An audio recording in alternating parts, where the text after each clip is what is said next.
berawal dari seorang mukibing, di mana dalam satu pengajian yang dipandu langsung oleh pimpinan Robita Alawiyah, yaitu Bapak Taufik Assegaf, mukibing ini mempertanyakan tentang apa yang menjadi sikap dari para mukibing yang selama ini selalu mendengar tentang putusnya nasab Lambak Lawi. Dan hal ini ditanggapi secara barbar oleh Pak Taufik Assegaf, di mana beliau mendegradasi ulama-ulama yang menyoal nasabnya. Salah satunya ya pasti Kiai Imanuddin Usman Al-Bantani.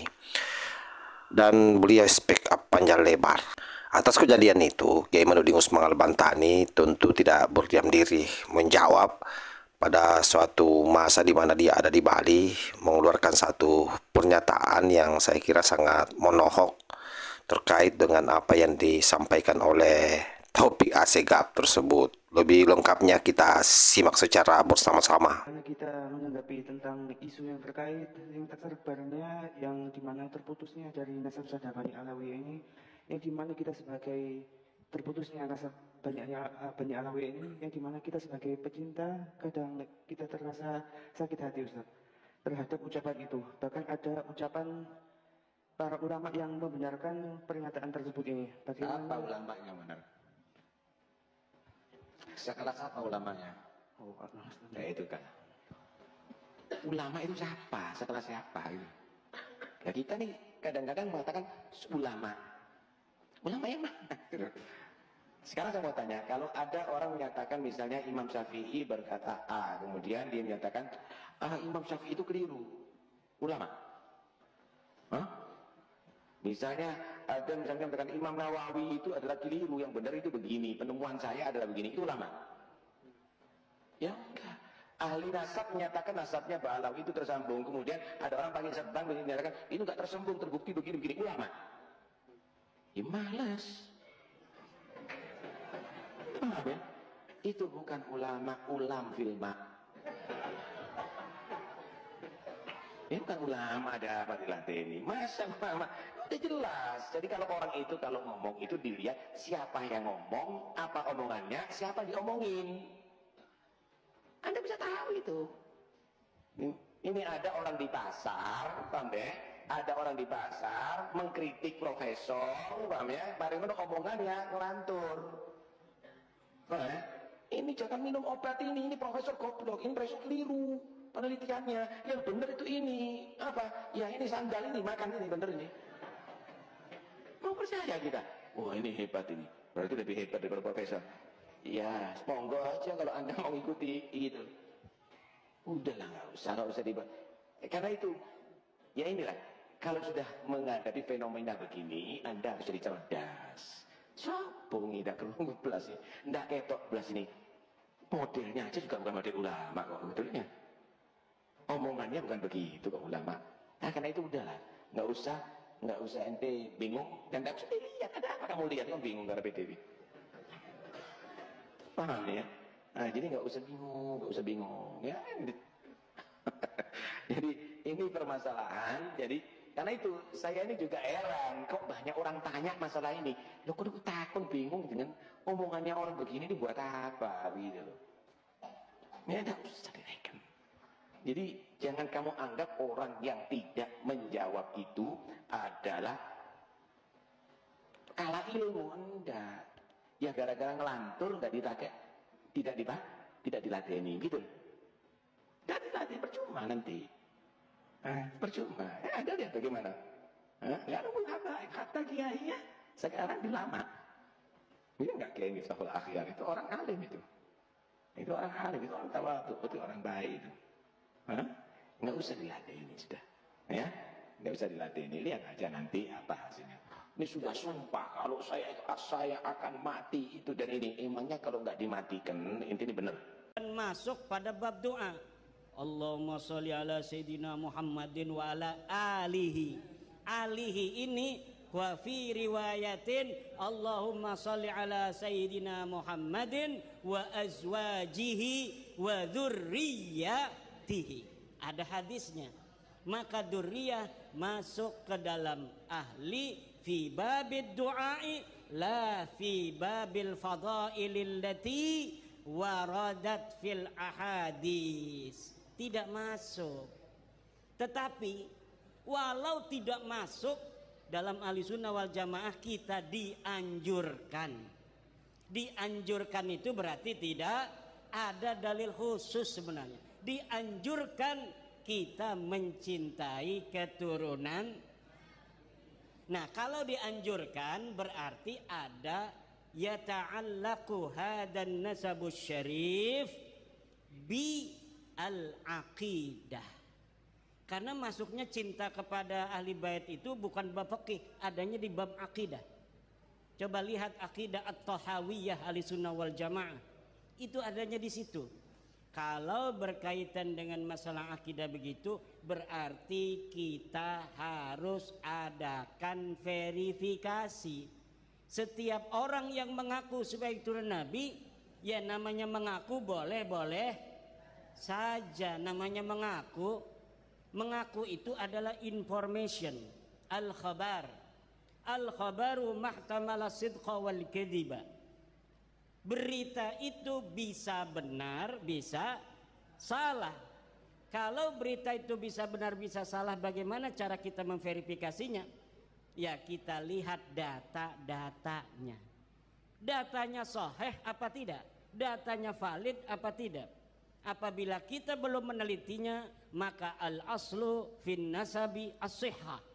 Asal dari nasab itu adalah sahih. Illa idza waradatil illatul qadihah, kecuali telah datang elat yang mencederai.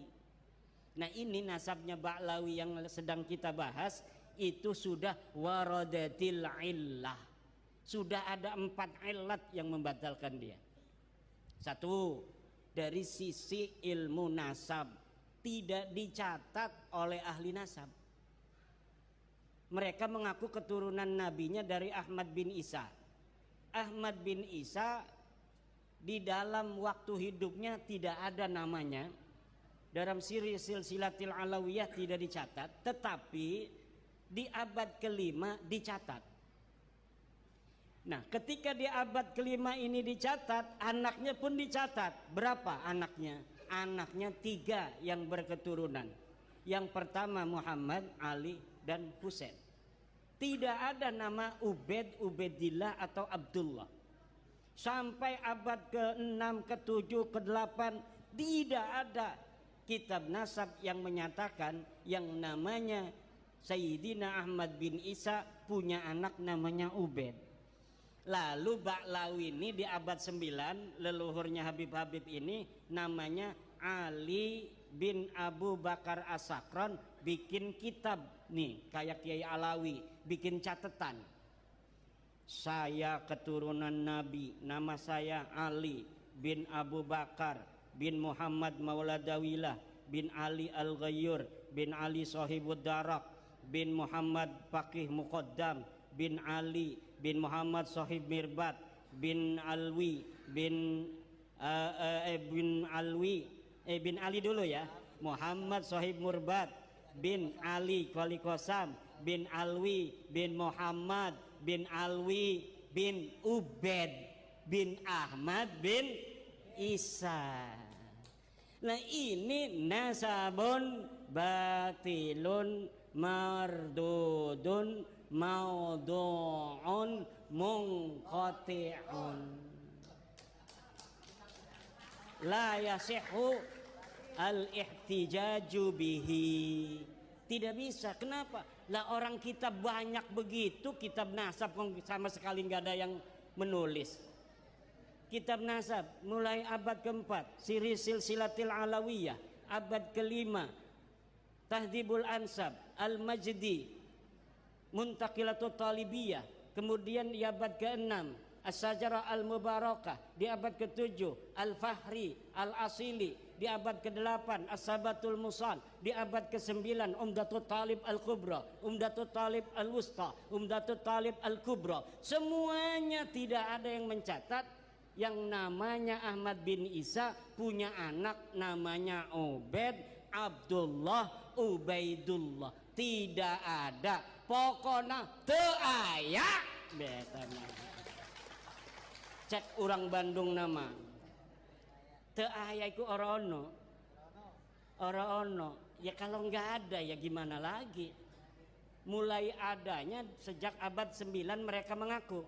Lalu banyak nih kitab-kitab karena dia ulama besar Pak. Jadi Ali As-Sakron ini kiai memang.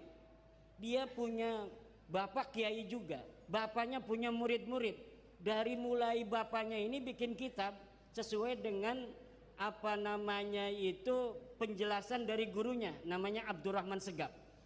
Abdurrahman As-Segaf punya anak Abu Bakar. Ini Abdurrahmannya kiai, ulama. Kemudian Abu Bakarnya kiai, cucunya kiai. Ini punya murid, ini punya murid, ini punya murid. Semuanya punya murid yang kemudian mempopulerkan nasab ini. Semuanya di abad ke-9. Sampai sekarang surah wal istifadah populer. Sampai ratusan kitab Pak. Hanif Al-Attas sekarang sedang mengumpulkan kitab-kitab sejak abad 9 itu sampai sekarang ini sudah bisa terkumpul 140 kitab yang menyatakan mereka turunan Nabi. Kata saya, coba sini satu aja yang kitab nasab abad ke-8. Diam aja. Abad 7 makin diam. Abad 6 mana? Makin diam. Abad 5 mana? Makin diam. Apalagi abad 4, abad di mana Ahmad bin Isa ini wafat.